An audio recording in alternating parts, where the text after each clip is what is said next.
And welcome in to NESN Bets Kickoff Sunday Night Football Edition. Claudia Bellafato, Sam Paniotich. Before we get to the Steelers and the Raiders, though, Claudia, I want to break some news to the program. The Bears just kicked a field goal down 41-0. What's wrong with that, Sammy Fee? You got to get those 3 points when you're down 6 touchdowns, And Need it. on a serious note, Justin Fields did just leave the game with a concussion. So if we Oh. thought things couldn't get any worse for the Chicago Bears, well, think again. Let's Go to tonight's game here, where the money has come in basically all week on the Raiders, Claudia. This opened up a pick'em a week ago in Las Vegas. And we've seen Raider money throughout the week. It got to 1.5, got to 2, this morning 2.5. And as we get closer to kickoff here on a Sunday night, full 3, field goal spread, and a total basically right around 43. And I'm assuming the market thinks they'll get that done with their offense because this total has seen over money as well. Open 41.5, seen some 43s, 43.5 as high as there. And I think that makes sense because the Vegas' defense hasn't showed us anything similar to what we saw last season. I probably wouldn't touch the total. I'd actually take the points here. I took Steelers +3 as one of my best bets. Not because I necessarily love the Steelers, but I trust Mike Tomlin. I trust their defense. That front seven. I mean, Jimmy G's been all right. Top 5 completion percentage so far, very small sample size. 3 touchdowns, 3 interceptions. But look at the win. 1-point win over the Broncos in week 1. And did you see what happened to them today? So that's not very convincing. Bad beatdown last week, 38-10 against the Bills. And I mentioned now going up against a front seven in the Steelers where you got TJ Watt already leads the league with 4 sacks, 9 tackles. I don't think it's going to be easy for the Raiders to get their offense going, and the market's favoriting them because I think the names on the roster, but I would side with the Steelers here because of the defense, the coaching, and I think Pickett can do enough to get their offense going. You shouldn't be laying 3. I mean, let's talk about the importance of getting the right number at the right time. Now, okay, you could lay 3 and the Raiders win by 4, but this is such a bad habit, and this is why you shouldn't wait until, an hour before kickoff to get your wagers in. You could have laid 1, 1.5, 2, 2.5, and now to come to the table at the very end, the meal's already set, everybody's already eating, and you're like, yeah, I'll have some of that. It's not the right time. Conversely speaking, this is the time to buy the Pittsburgh Steelers. You get a full field goal here. This is going to be a black and blue game. The total tells us that. It's probably going to be a defensive battle. I think if the Pittsburgh Steelers are in this game, though, they have to go back to the run. Which brings me to Najee Harris. And on the previous NESN Bets Kickoff show we did, I was like, wait, that Kenneth Walker number is too low on Kenneth Walker. He had 60 in the first half. The Pittsburgh Steelers need to give the ball to Najee Harris here. The rushing yardage prop is 50.5. Let's just assume that they hand him the ball 15 or 20 times. If he gets about 4 yards a carry, we're talking about 60. I mean, this is a number that is so low that I feel like he could get there by half. And there's one thing the Raiders can't do. They can't stop the run. So if they can't stop the run, the Steelers got to get back to their bread and butter. Talk me out of Najee Harris over 50.5 rushing yards. Yeah, I'm with you. This is with him always. I feel like I struggle with him because the consistency isn't there. He'll have a huge game and then he sort of falls off. He's quiet for a few games and then he blows up again. But I know the production is there. You just talked about how many carries you think he'll have. And again, it's the Raiders defense. Their passing defense isn't much better, but they really can't stop that run. And I don't think Tomlin wants to rely on Kenny Pickett that much. So I agree. I think that number is way too low. I struggled with what I think the target share is going to look like in the passing game. So I looked at Pickett's number, 221.5. I agree. I would go over on Harris's yards, but instead of trying to pick a receiver, I'd probably just go over that number. I mean, he's at 222 and 232. So it's probably the right number, Sammy P. But again, when I think of this Raiders defense, I don't really see them stopping anything. I think it's going to be a battle of the offenses. So my favorite bet would be over on Pickett. You could look at attempts and completions, but I feel like that number for yards is just too low at 221.5. Any other props you're eyeing for this one?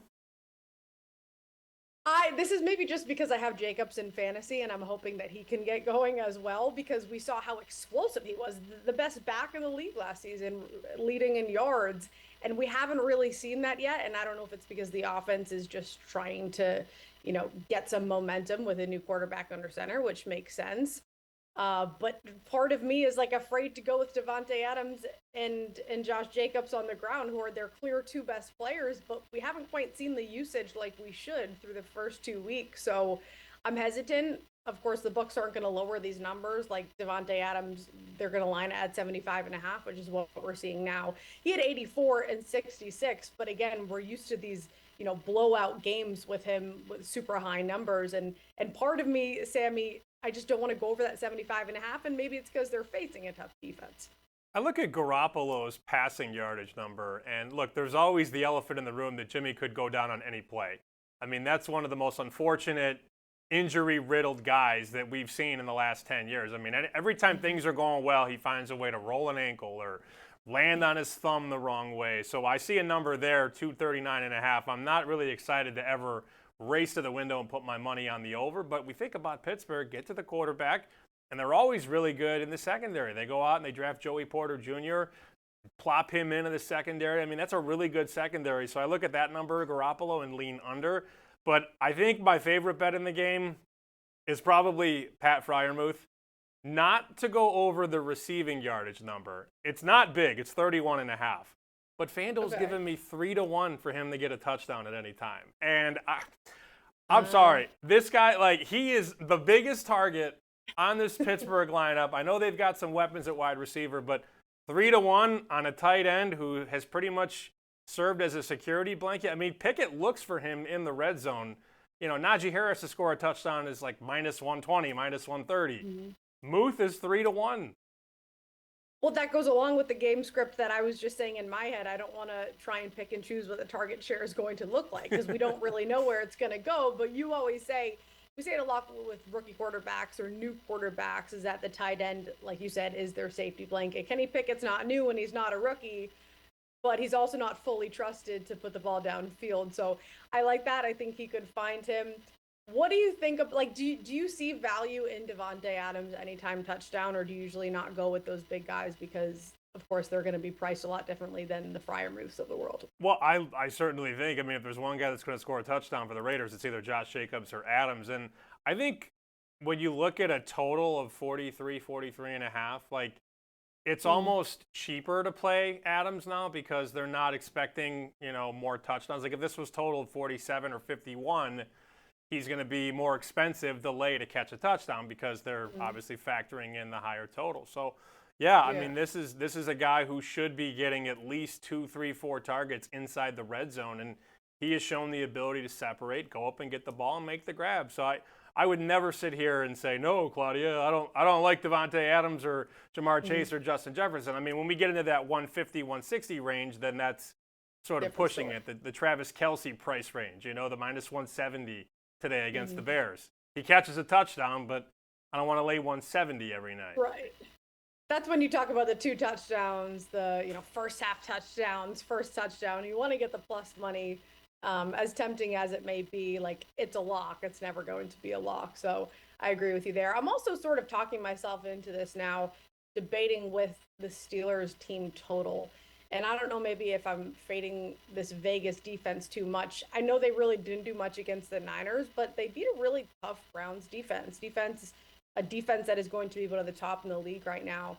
So and Carolyn, if you want to come in, I forgot to look at the Steelers team total number here, but Steelers team total, I might go over on if you could see their offense getting going. What do you think about that, Sammy? Let me get you a number here. I'm going to guess it's about 20.5. That's what I didn't want to give out the wrong number, but. Yeah, well, if it's, 40, 43 on the total, 20.5. Yeah. Yeah. See, I could see them getting there, especially, too, the line has them as the dog right now. If they're going to have to pass the ball to come back, get the passing game going, it's not like we can't trust Kenny Pickett to get the ball downfield. If they get some momentum, I think they could definitely get there. Okay, so we both like the Steelers. I think they get it going on the ground. You think Kenny Pickett, you're on attempts, not yards, right? Yeah, I lean more attempts. I don't mind the yards, but I think attempts might be the better play. And Freiermuth touchdown. And did we get you to the window on Devontae Adams? I'm with you there. Okay.